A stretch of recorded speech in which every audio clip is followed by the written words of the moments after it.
and we'd like to make a statement on yesterday's very callous remarks by Governor of Nyeri, Mutahi Kahiga.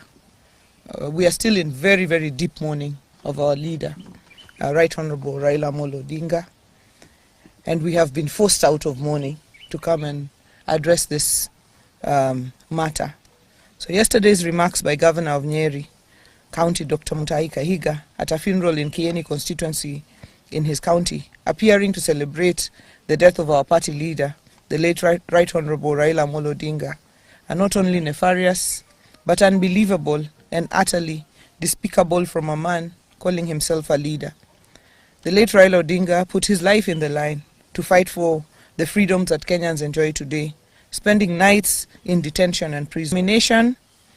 To be among the gallant sons and daughters of the soil who championed the second liberation of our country and the selfless sacrifice for our nation is a clear indicator that he had the country's interests at heart. During his time, the late Odinga believed in a Kenya where everyone enjoyed the freedom of speech and democracy and fought for stronger devolution, equity and equality for all, regardless of where you come from, and a united Kenya. For someone of Governor Kahiga's caliber, who's a beneficiary of Raila's sweat, scars and tears, to make such derogatory remarks of a man who spent most of his life fighting for change in this country is disgraceful and shameful. It is worth noting that the entire Western Kenya region that he decries of benefiting from government resources and development has nothing compared to what his region has benefited from since Kenya became independent. It is bad manners, uncouth, and unacceptable for Mr. Kahiga to make such remarks. In fact, coming from someone who occupies a respectable position of the Vice Chairman of the Council of Governors, it is utterly absurd and astonishing. We therefore demand that he immediately resigns from this position with immediate effect, and the COG cannot have a loose mouth, reckless, primitive and irresponsible person holding such a position. He is a disgrace to the country and to the people of Nyeri County. And I would like to add that the very, very position that Kahiga holds as Governor of Nyeri is a creation of the fight of Raila Odinga. And we know that there is politicians like Kahiga who in the life of Raila Odinga have used him as a bogeyman to scale their own political heights there. But it is shocking that they continue to make Raila a bogeyman in his death. And what I know is that Kahiga does not speak for himself. Kahiga is the spokesperson of Rigathi Gachagua. Rigathi Gachagua mocked Raila's illness and asked whether he was a virus and whether Kalonzo was a bacteria.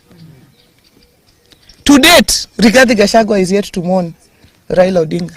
Raila Odinga, who braved political tensions to go and mourn his brother, the late Nderitu Gachagua.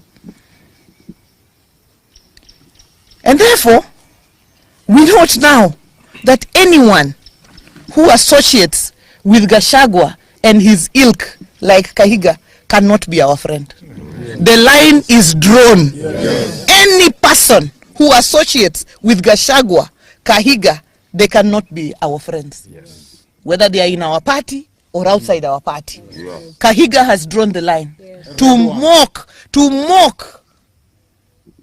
mock, he has crossed the Rubicon. We have crossed that line now. To mock Raila Odinga in his death, to mock him in his life, we could respond. But to mock him in his death, no. Any person who associates with Gachagua, with Kahiga, with that lot, can never, ever be our friend. Because the principle is, the enemy, the friend of your enemy is your enemy. This morning at 9 o'clock, we have a meeting of the Council of Governors. And I, as the chairperson of the party, will be moving a motion to remove Kahiga as the vice chairman of the Council of Governors. Yeah. He can lead in his village, but he cannot lead us at a national level. That's true. I want to ask my colleagues Anthony and Jared and the leadership of the Assembly if they have something to add.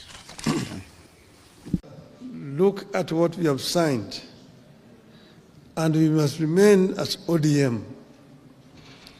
And we've signed and agreed that we'll work together up to 2027. We have not passed any resolutions as a party to say how we are going to go into the election of 2027. So wherever you are, don't commit the party to some things which have not been discussed. Let those things be discussed first. We are ODM. Who's told you that ODM will not have a candidate in 2027? Who has told you? So first, think as ODM. We have a clear plan that we have negotiated and we have agreed on, and let us continue to implement that plan. Other decisions we'll take when the time comes. If you came back to ODM, definitely we'll have you as our flag bearer. If you came back to ODM, we will fulfill the promise Baba had a vision for. But for sure, I know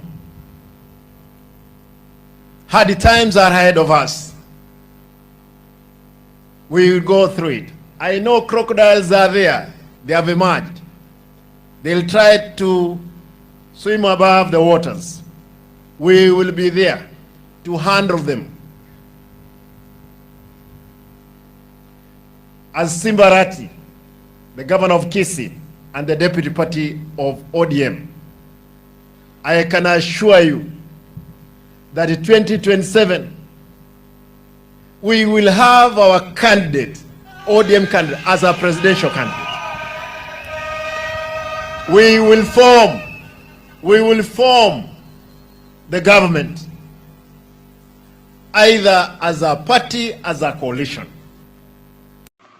Tuwe taifa ambalo lina-identify heroes na kuwapatia nafasi kushughulikia masuala ya kitaifa. Tusigojee wakufe kwanza ndio tuanze kuwasifu na kuwashukuru. We are a pretentious, hypocritical country. Ni nini lizuia rais kwa mfano kupatia Raila CGH wakati alikuwa alive? Of what value is that medal to him now? Hata ivaa kwa shingo. Nasema is posthumous for what? Nataka kusema kwamba Raila alikuwa hai, hatukuwa tunaona mambo yake mazuri amekufa ndio tukayaona. Until our country stops being pretentious and hypocritical, ile mambo yote mazuri ambayo tunasema yote itatokomea kwenye kaburi la sahau.